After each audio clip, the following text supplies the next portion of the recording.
Hop, merci beaucoup pour l'invitation. Donc, je vais aller vite parce que j'ai beaucoup de choses à vous dire. Donc, je vais parler vite.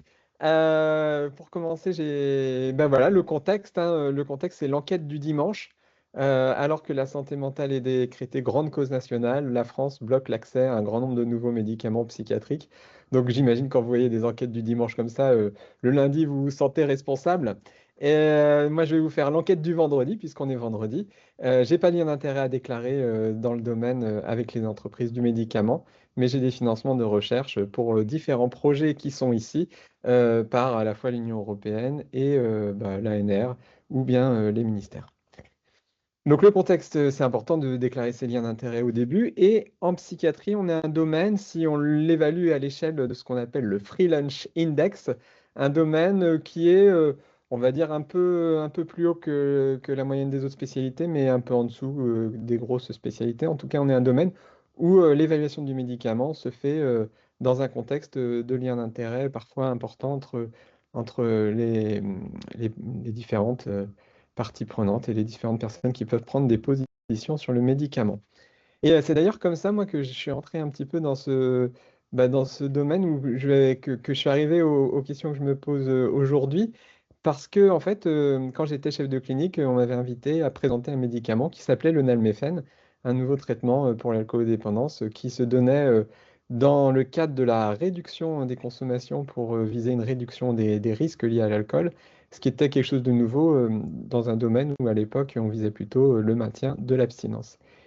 Et j'avais fait une présentation fort sympathique, mais sur ce coup-là, c'est vrai que je m'étais dit qu'il y avait un nouveau traitement dans cette indication, que ce serait intéressant de faire une méta-analyse en réseau, parce qu'à l'époque, j'étais très intéressé par faire de la méta-analyse en réseau. Et donc, peu de temps après cette présentation, je me suis dit que j'allais aller regarder les documents, et notamment les documents de l'EMA, pour me faire une idée un petit peu de ce qu'on pouvait formuler en question pour une méta-analyse en réseau.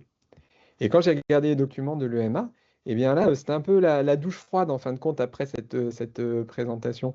La douche froide parce que je me rends compte que ce médicament-là était mis en avant pour permettre une diminution des risques. Or, les essais thérapeutiques n'avaient pas montré de diminution des risques. Ils avaient simplement montré une diminution des consommations et une diminution plutôt faible des consommations.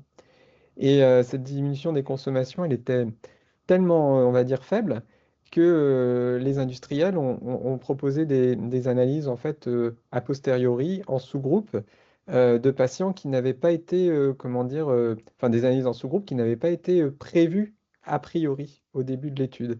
Et dans cette analyse de patients un petit peu sélectionnés a posteriori, l'effet traitement était plus grand. Et l'effet de traitement était plus grand et a donné lieu à son AMM. Mais ceci dit, on n'a aucune étude randomisée contrôlée dans la population stricte de l'AMM, qui est un sous-groupe de ces études randomisées contrôlées. Et quand on regardait les documents de l'Agence européenne du médicament, c'est vrai que c'était écrit noir sur blanc que les analyses à post-hoc, en fait, ne sont pas idéales, mais elles sont utilisées de manière assez fréquente dans les études en psychiatrie. Pourquoi? Parce qu'il y a beaucoup de perdus de vue. Alors c'était comment dire, une argumentation assez étrange, parce qu'il disait en fait finalement, puisque ces études sont à risque de biais plus important, parce qu'il y a beaucoup de perdus de vue, on peut se permettre des choses qu'on ne se permettrait pas ailleurs, comme faire des analyses a posteriori. Et je trouvais ça assez rude envers les essais thérapeutiques de psychiatrie, parce que pourquoi en psychiatrie, plus qu'ailleurs, on s'autoriserait à faire à faire des analyses en sous-groupe a posteriori et à les utiliser finalement ouais, comme preuve solide pour mettre un médicament sur le marché. Voilà, alors donc, bon, on a fait finalement, nous, notre méta-analyse, avant de faire une méta-analyse en réseau, une méta-analyse sur le nalméphène et on a mis en évidence ces problèmes. Et à ce moment-là, on était assez populaire parmi d'autres collègues, en fait, qui étaient plus, eux, sur le versant de vanter les mérites d'un autre traitement qui s'appelait le baclofène, que vous connaissez bien, puisque je pense que vous avez eu aussi à l'évaluer, comme tous ces traitements dont je vais vous parler. Et ce baclofène, lui, il était présenté comme le traitement alternatif, celui qui n'était pas sujet à tous ces conflits d'intérêts comme ceux qui pouvaient y avoir avec le nalméphène, parce que c'était un traitement qui était déjà sur le marché depuis longtemps et qu'on avait repositionné dans la codépendance. N'empêche qu'il y avait quand même deux essais pivots, le premier qui était négatif, le deuxième qu'on vous a présenté, en fait, en switchant le critère de jugement principal. Voilà. Et bon. Donc c'est comme ça que j'ai commencé un petit peu à m'intéresser à ces médicaments, mais je m'étais dit, bah, c'est vrai que ce qui serait vraiment intéressant, au-delà en fait de s'intéresser au cas d'un traitement, ce serait d'avoir un peu une vision d'ensemble des psychotropes. Et donc ce que je vais essayer de vous présenter aujourd'hui à travers cette figure. Cette figure, comment on l'a réalisée? On l'a réalisée donc en 2017, hein, donc ça veut dire qu'en gros, on a un petit peu, il y a eu des choses un peu nouvelles depuis, mais je vous rassure, il n'y a pas eu énormément de choses nouvelles depuis. Comment on l'a fait? En fait, on a pris on a fait une analyse systématique de tous les épars en fait, de ces médicaments psychotropes et on a regardé ces épars avec plein de critères. Donc, par exemple, là, je peux vous montrer. Ici, vous avez le nalméphène. Donc, le nalméphène, ben, on a regardé différents critères. Par exemple, est-ce qu'il y avait des études de supériorité contre traitement actif? Et là, on a été gentil, on a mis gris parce que on a considéré que comme c'était une indication nouvelle, il n'y avait pas nécessairement de traitement actif dans l'indication. Donc, pas forcément de possibilité de comparer à des traitements actifs. Bon, et donc vous avez toutes les caractéristiques qu'on a trouvées, mais je vais vous les détailler au fur et à mesure parce qu'on peut lire cette figure en ligne par traitement, mais on peut lire cette figure de manière beaucoup plus intéressante en colonne, en regardant ben, finalement pour chaque critère qu'on a observé, ben, si, s'il y avait beaucoup d'études ou beaucoup de preuves dans ce domaine-là. Donc là, on a regardé par exemple s'il y avait de la supériorité contre traitement actif. Donc en fait, un carré vert, ça voulait dire deux études de supériorité concluantes, donc c'est-à-dire une étude et une autre qui reproduit le résultat.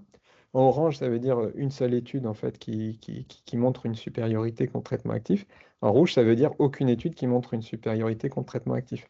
Donc ce qu'on voit en fait largement, et le nalméphène à part, puisqu'il avait une indication un petit peu particulière, c'est que tous ces autres traitements en fait sont mis sur le marché dans des indications où il existe déjà des traitements efficaces, mais ils arrivent avec très très peu de preuves en fait de supériorité contre traitement actif. C'est plutôt rare.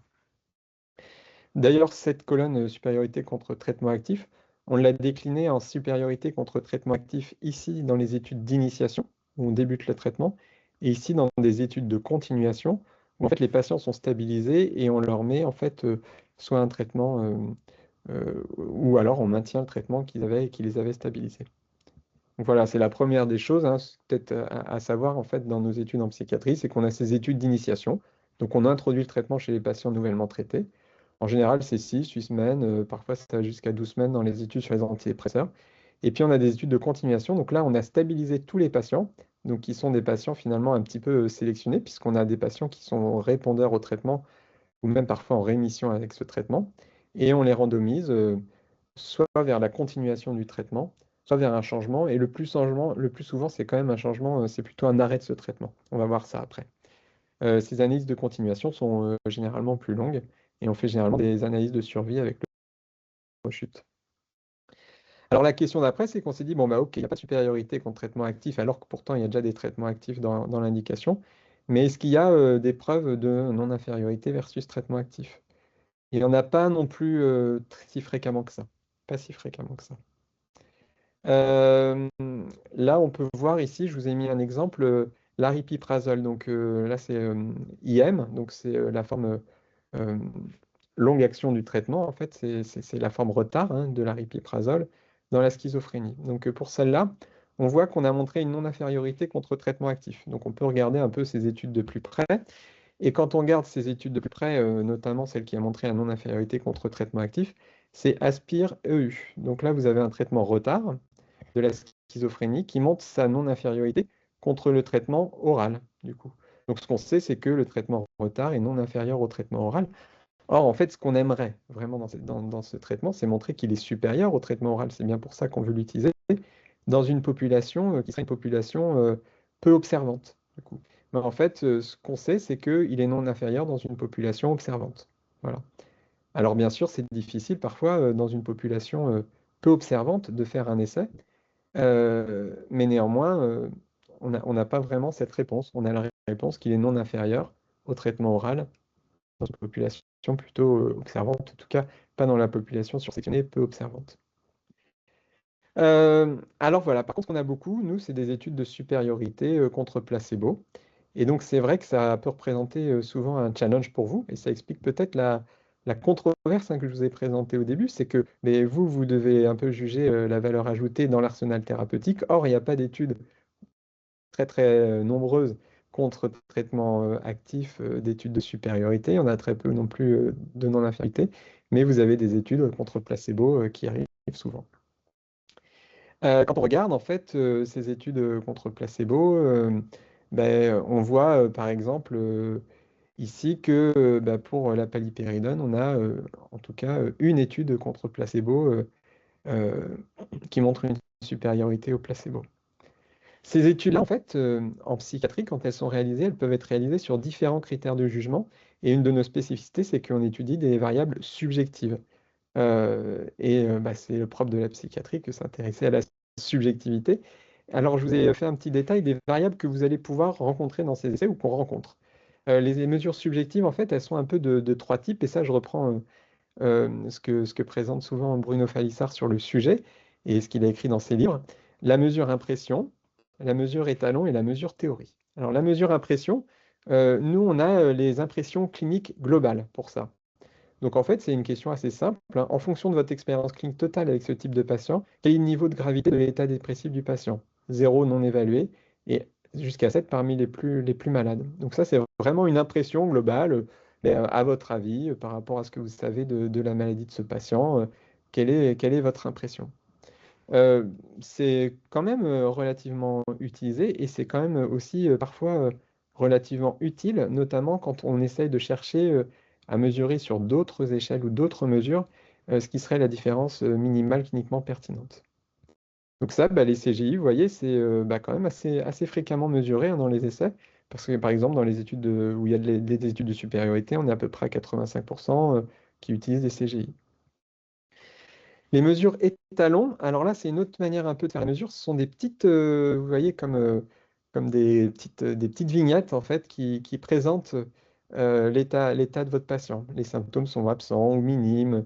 Le fonctionnement est satisfaisant dans tous les domaines. Il n'y a pas de préoccupation autre que les soucis de tous les jours. Voilà, donc vous avez des petites vignettes qui vous décrivent les choses et vous essayez de positionner, en fait, votre patient dans ces vignettes. Et c'est très utilisé en tout cas pour le fonctionnement global du patient.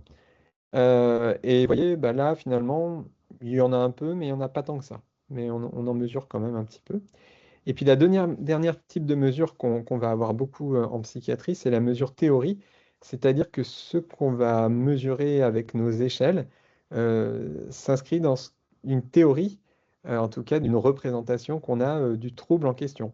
Donc par exemple, les échelles de dépression, vous voyez qu'on a différents items qui se réfèrent à ce qu'on pense être la dépression, donc l'humeur dépressive, le sentiment de culpabilité, les idées de suicide, l'insomnie, tout ça rentre dans le tableau clinique du syndrome dépressif. Et donc, du coup, tout ça est coté par l'échelle avec différents points. On va en faire une somme, un score. Et c'est finalement les mesures qui sont quand même le plus souvent utilisées, hein, bien sûr, dans les études, surtout dans les études d'initiation où on débute le traitement et on compare. Puisque je vous disais, dans les études de continuation, parfois on est quand même beaucoup plus sur comment dire, de la survie, en fait, du temps jusqu'à la rechute. Voilà, donc toutes ces échelles, en fait, nécessitent d'avoir une idée de ce que c'est que nos troubles et d'avoir aussi une idée de ce qui importe aux patients quand on les soigne. Donc, si vous vous souvenez, je vous avais montré qu'il n'y avait pas tant de mesures que ça de fonctionnement global dans les essais sur les diapos précédentes.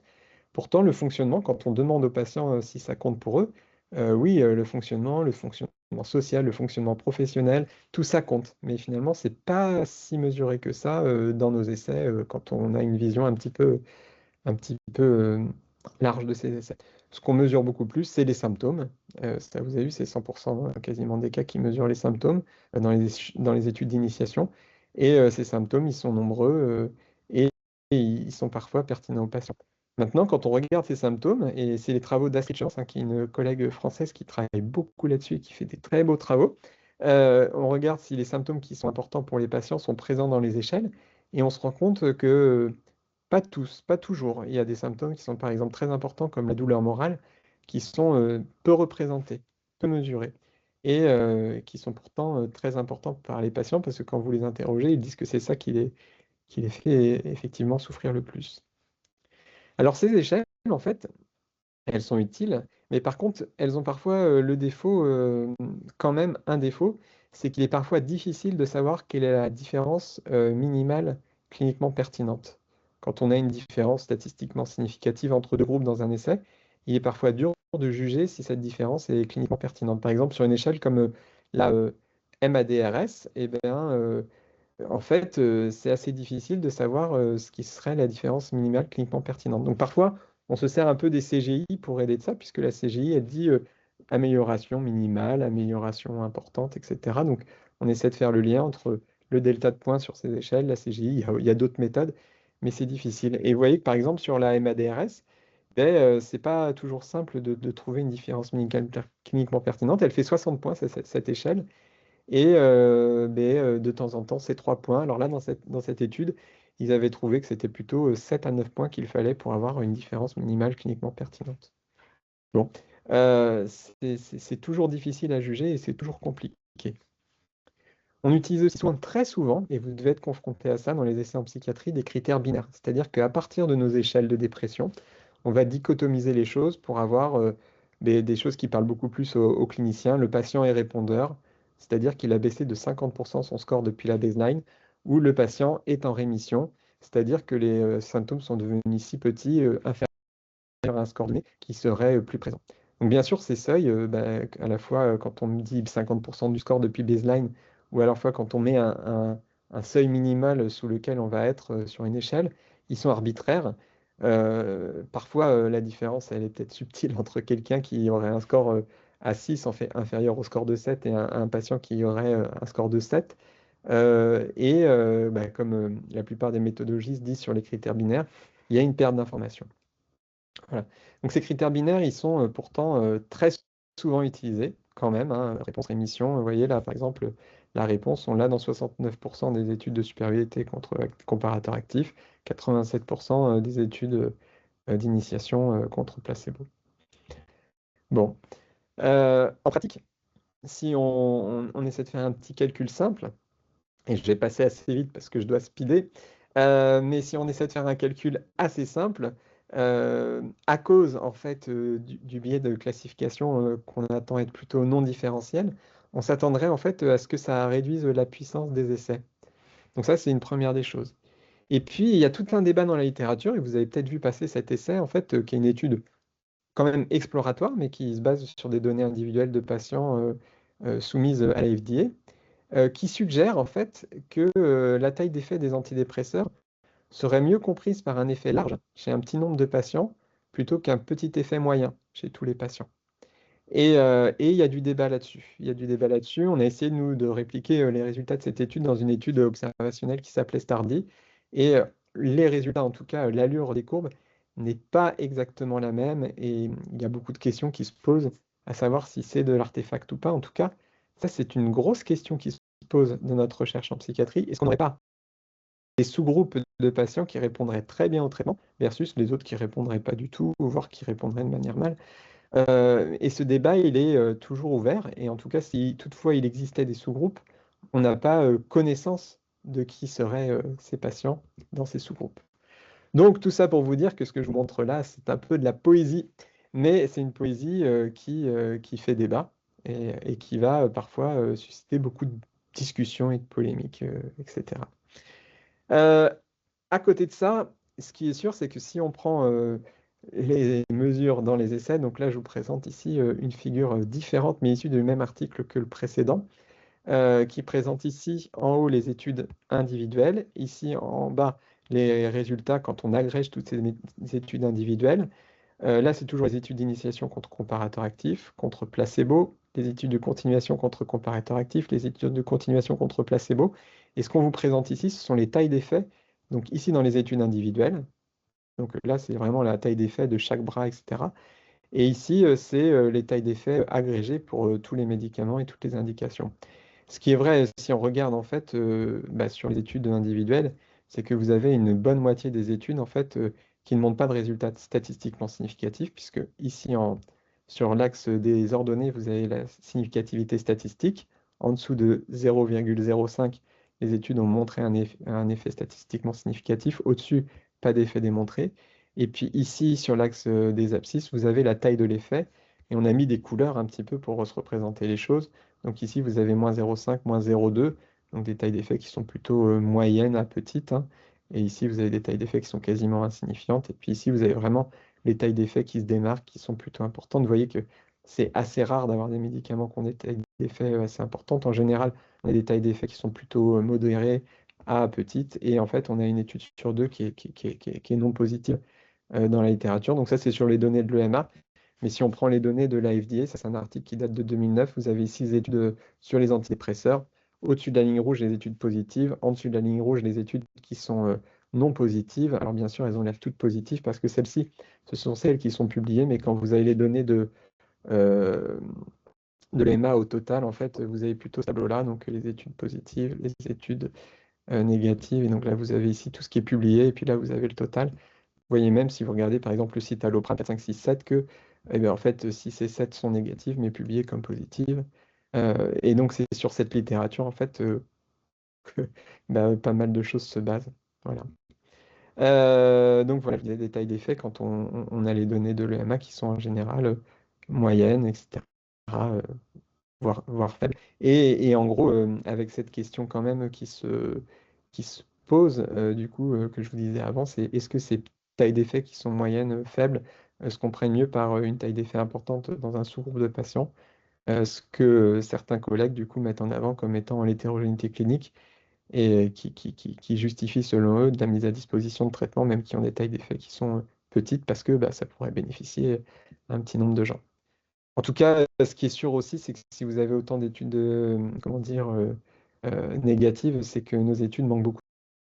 Voilà, elles manquent de puissance, alors que ce soit pour le médicament, mais pour encore pire. Alors, je sais qu'à la chaise, parfois, vous vous intéressez aussi à la RTMS. Bon, bah, la RTMS, c'est des études qui manquent de puissance, c'est assez effrayant. Et donc, du coup, bah, comme ces études manquent de puissance, euh, c'est bien parce qu'on n'a pas beaucoup d'études larges. Alors, on n'est pas dans le cardiovasculaire où ils font des grandes études. Nous, on a plutôt des études de table de petite taille, hein, en fait, ou moyenne. Et d'ailleurs, on a regardé, on essaie de trouver justement les grandes études sur les antidépresseurs, grandes par exemple avec plus de 800 patients, qui pourraient être très utiles pour très sensibles et même sur des critères qui seraient différents des critères subjectifs, comme par exemple les tentatives de suicide et les suicides aboutis. Eh bien, quand on regarde, en fait, très peu étudient ces questions et la plupart des grosses études sont des études qu'on pourrait qualifier parfois seeding trial, du coup, parce que finalement, les questions même qu'elles posent parfois sont tellement futiles qu'on se demande vraiment si ces études sont utiles. J'avais par exemple le cas d'une étude qui évaluait si ajouter un appel téléphonique d'un antidépresseur. Bon, ce qui n'est pas forcément le genre de question qui est la plus pertinente dans le contexte.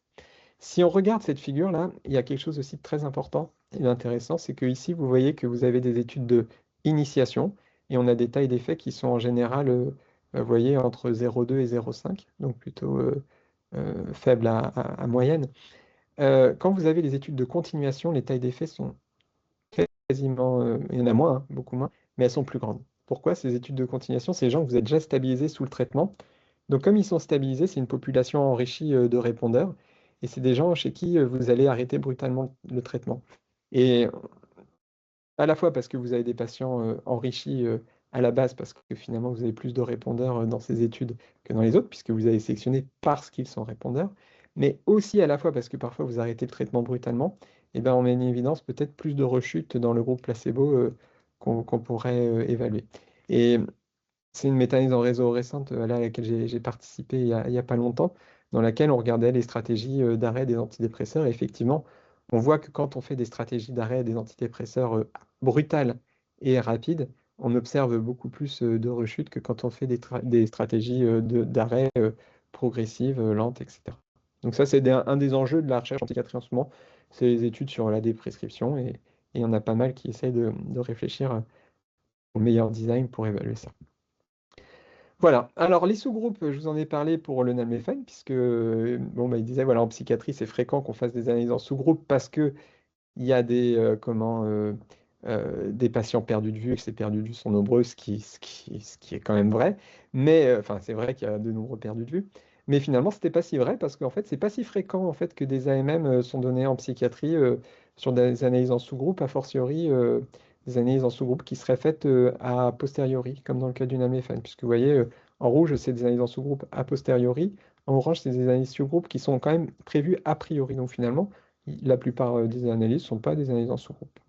Voilà. Bon, alors du biais, il y a toujours du biais un petit peu d'identifier. On en parlera un tout petit peu après de ces fameux biais. Et puis des problèmes de sécurité. Il y a toujours des problèmes de sécurité identifiés, même s'ils sont parfois difficiles à- à identifier quand même. Par exemple, avec l'oxétine, il y a des soucis de sécurité qui sont identifiés dans les parts. Mais nous, quand on a essayé en fait de récupérer tous les documents pour faire un peu une revue systématique de ces problèmes de sécurité, on s'est identifié à beaucoup d'hétérogénéité entre les sources en termes de complétude. Donc on avait regardé par exemple les Clinical Study Reports, on a du mal à tous se les procurer. Les articles, bah, les événements indésirables ne sont pas toujours bien rapportés. Les documents des autorités sanitaires, c'est pas toujours clair.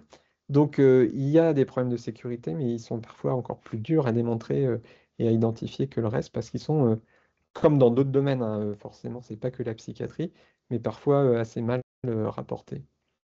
Bon, et il y a des AMM qui sont bah, étonnantes, comme par exemple l'olanzapine. Donc là, c'est le Zipadera, hein, c'est la forme longue action de l'olanzapine, qui, elle, va démontrer sa non-infériorité contre l'olanzapine active. On l'a vu, hein, souvent, c'est comme ça. Il montre que l'olanzapine IM va faire aussi bien que l'olanzapine orale dans le traitement de la schizophrénie. Mais ce qui montre aussi, c'est un problème de sécurité en fait avec ce traitement. Quand on l'injecte, il peut y avoir des problèmes avec des troubles de la conscience post-injection. Et donc finalement, la seule chose que ce médicament a démontré contre le traitement actif de supériorité, c'est une supériorité en termes d'événements indésirables et pas forcément de bénéfices. Et pour finir, bah, du coup, le nalméphane, il était intéressant puisqu'il y avait des membres du CHMP qui avaient, comment dire, émis une réserve.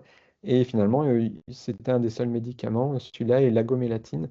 L'agomélatine, un antidépresseur qui est utilisé et qui est même en fait mis finalement euh, il va élever dans le cadre de nos métanalyses en réseau, puisque c'est une autre de nos spécialités en psychiatrie, comme on a énormément de traitements. Donc, vous voyez là ici tous les antidépresseurs qu'on a dans le fameux réseau, les métanalyses en réseau, on en a beaucoup. L'agomélatine est dedans.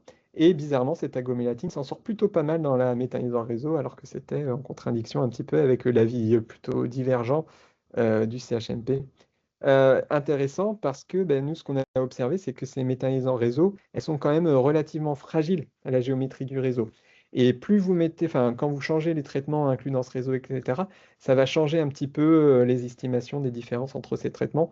Les seules choses qui sont vraiment stables, c'est les supériorités des traitements par rapport au placebo, mais les comparaisons des traitements entre eux restent fragiles. Et je vais prendre un exemple beaucoup plus concret dans le traitement, ici, de la dépression chez l'enfant et l'adolescent. Euh, Dans le traitement de la dépression chez l'adolescent, on n'a pas grand-chose, hein. Malheureusement, on a beaucoup d'adolescents qui vont mal et pour qui on aimerait avoir des traitements, mais celui qui est recommandé, c'est la fluoxétine.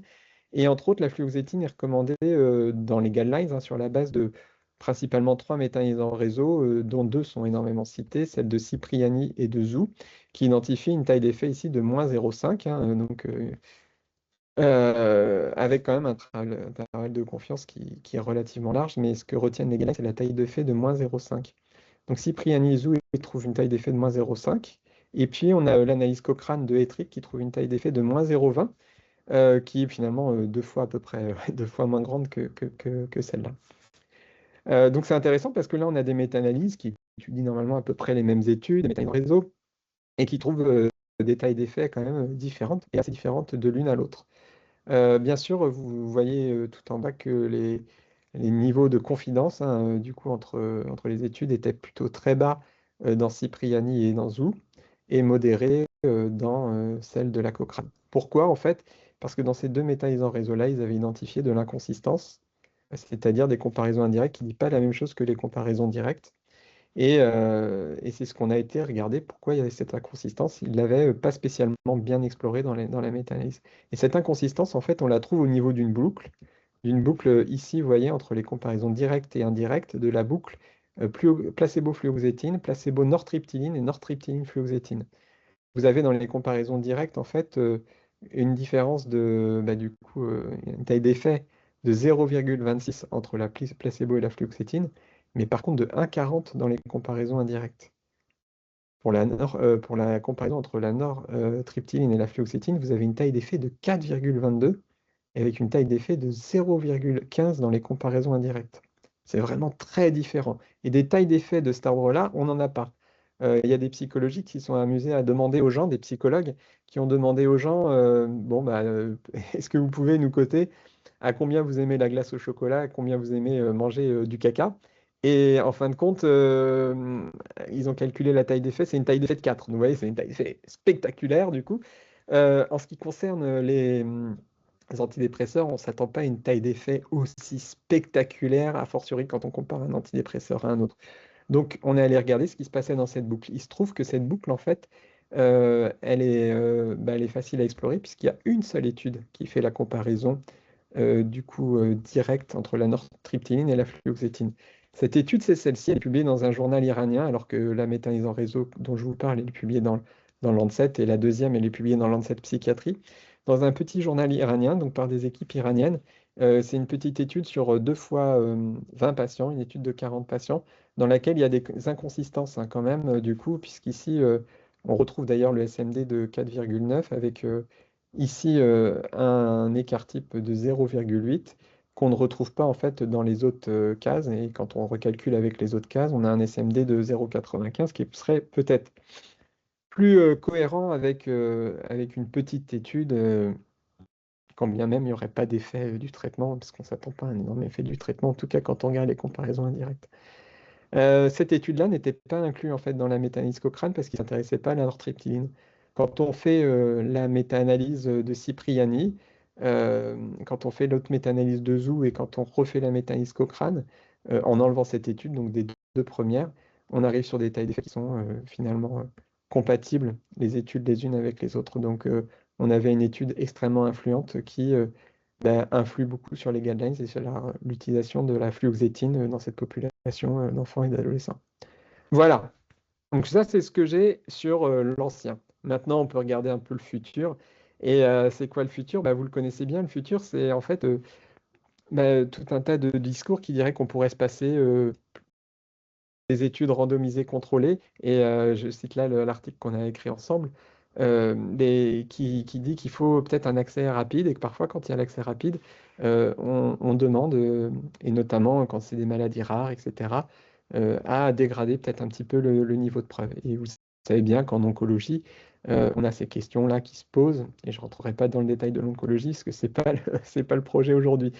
Mais nous, en psychiatrie, on a des choses un peu semblables. On a un désengagement quand même, depuis à peu près une dizaine, voire une quinzaine d'années, des industriels historiques dans notre domaine des traitements psychotropes. On a aussi, nous, des médicaments qui arrivent sur le marché avec des procédures accélérées, notamment aux États-Unis. On a la eskétamine qui est arrivée aux États-Unis dans ce contexte-là. Elle est arrivée peu après en Europe. Ce qu'on nous présente, c'est un besoin non couvert. De la même manière qu'en oncologie, on vous présente des besoins non couverts, nous aussi, on va vous présenter un besoin non couvert. Et moi, j'ai vu un changement depuis que j'ai commencé euh, à travailler dans le cadre de la recherche en psychiatrie, avec un glissement vers beaucoup plus de ce qu'on appelle la résistance au traitement. Effectivement, je vous ai montré des traitements avec des tailles d'effet très très limitées. Euh, Maintenant, on appelle ça de la résistance. On appelle ça. Donc, ça veut dire que euh, c'est des patients qui ne répondent pas au traitement. Ok, ils sont résistants. Et donc, du coup, comme ils sont résistants, on se doit de leur offrir des traitements, peut-être même avec un développement beaucoup plus accéléré, beaucoup plus rapide. Et donc, vous avez maintenant des tonnes en fait, de papiers sur la résistance. Vous avez des consensus sur ce qui définit la résistance au traitement. Et moi, quand j'ai débuté la psychiatrie, la résistance, c'était vraiment pour, du coup, vraiment servir de critère d'inclusion très strict pour faire rentrer des patients dans des études sur des traitements invasifs comme la stimulation cérébrale profonde. Maintenant, la résistance, c'est beaucoup moins strict. Vous avez échoué un ou deux antidépresseurs et vous êtes donc, du coup, résistant aux antidépresseurs. Les traitements qui arrivent, du coup, qui sont de plus en plus, en tout cas aux États-Unis, mis sur le marché à travers des processus accélérés dans les troubles résistants, ce sont les psychédéliques, donc des vieux traitements hein, qui ont été utilisés dans les années 60, mais qui sont en train de revenir. Et donc, vous allez voir pas mal de discussions sur les psychédéliques. Alors là-dedans, on peut mettre plein de trucs, hein, c'est une catégorie très très large. Parfois, on les appelle aussi les hallucinogènes. Et parfois, on met aussi dans cette catégorie des dissociatifs comme la kétamine. Et nous, on a la kétamine, en tout cas la S-kétamine, là, qui est arrivée sur notre marché. Et les niveaux de preuve sont un peu plus bas, de plus en plus bas. Donc on a écrit là sur les psychédéliques, si ça vous intéresse, pour raconter un petit peu cette histoire. Mais si on regarde en détail la question de la eskétamine, eh ben, c'est exactement ça. Là où d'habitude l'AFDA demandait deux études d'initiation positive, ils se sont se contentés d'une étude sur trois positive, hein, les deux autres étant négatives. Et là où la FDA n'acceptait pas habituellement les études de continuation parce qu'elles surévaluent l'effet des traitements, comme je vous ai dit tout à l'heure, ils ont accepté une étude de continuation dans le cadre de ce qu'on appelle le Breakthrough Drug Approval, donc une processus fast track. Dans le même temps que la FDA mettait sur le marché la eskétamine, ils mettaient aussi sur le marché un autre traitement, la brexanolone, là cette fois-ci pour traiter la dépression du postpartum, qui était aussi une sorte de besoin non couvert. Et donc du coup, ben, ce traitement-là est venu sur le marché, mais avec des critères de jugement mesurés cette fois-ci à 60 heures, donc de manière très très courte et pas finalement aussi longue que ce qu'on aurait pu aimer ou ce qu'on voyait avant. Euh, les études, du coup, font, bah, là, pour l'eskétamine, au maximum 4 semaines, et les études aussi, 4 semaines pour le brexanolone, là où d'habitude, les études faisaient 6 semaines, c'était déjà court, 8 semaines, parfois 12 semaines. Donc, on a quand même des exigences qui se rabaissent. Par exemple, pour l'eskétamine, quand on fait la méta-analyse sur données individuelles, ça, c'est ce qu'on a fait assez récemment. On trouve en fait une taille d'effet de 3 points hein, sur l'échelle de la MADRS. Je vous disais que pour certains, en dessous de 6 points, c'est non cliniquement pertinent, quoi. Et cette fameuse eskétamine, quand on étudie ça dans ces études contre placebo en association à un traitement antidépresseur, cette même eskétamine, dans les essais, en fait, ils voulaient montrer une différence de 6,5 points, donc on était quand même plutôt en dessous. Il aurait peut-être un petit peu plus d'effet en traitement quand on est en monothérapie de la eskétamine et que c'est pas en association avec un antidépresseur. Mais ça reste encore sans doute à confirmer ou à explorer. Voilà, donc l'eskétamine, c'est ça. Donc, bah, du coup, des données qui servent à la mettre sur le marché qui ne sont pas dingues. Mais par contre, derrière, des études observationnelles comme celle-ci, faites sur la base de Trinetics, une base que vous avez peut-être entendu parler parce que c'est une base qui est de plus en plus contestée pour ne pas être fiable, mais une eskétamine hein, sur la base de Trinetics, hein, qui carrément, quand elle est associée à différents antidépresseurs, provoque carrément des causes, des différences de mortalité entre les populations, alors que dans les essais, on montre difficilement 3 points de différence entre les groupes. Voilà, alors en plus des études, des choses quand même super bizarres sur cette base de données, puisque les patients euh, meurent plus souvent qu'ils ne sont hospitalisés, ce qui pose quand même beaucoup de questions sur la qualité de la base de données Trinetics. Enfin bon, cette étude s'est publiée dans les plus grands journaux de nos journaux de psychiatrie. Ensuite, bah, vous avez peut-être entendu parler de ça. En fait, ici en France, on a des centres experts hein, qui proposent de donner des soins, notamment à ces patients résistants.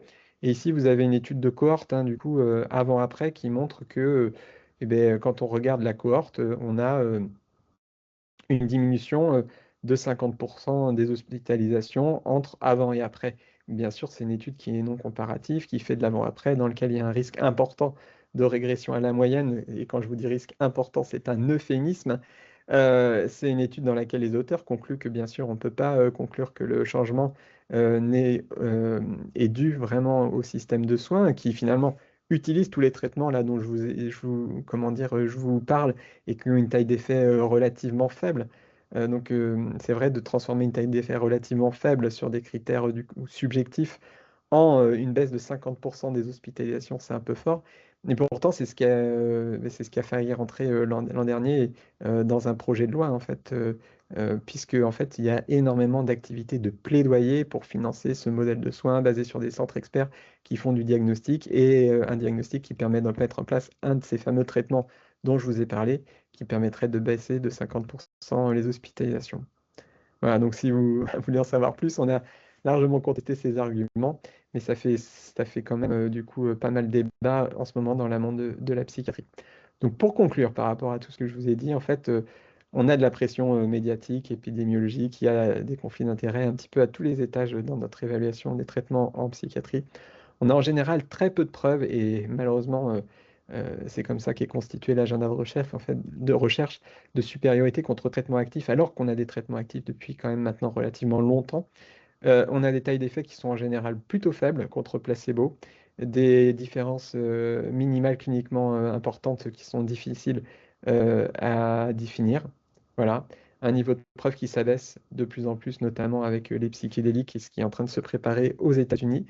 Et bien sûr, ici, je ne vous ai pas parlé de l'évaluation des psychothérapies. La bonne nouvelle, c'est qu'avec tout ça, on a une réduction de 50% des hospitalisations. Et moi, j'ai un message pour vous, c'est bon courage. Voilà, je vous remercie beaucoup. Et si vous avez des questions, j'espère avoir été dans les temps. Voilà, merci.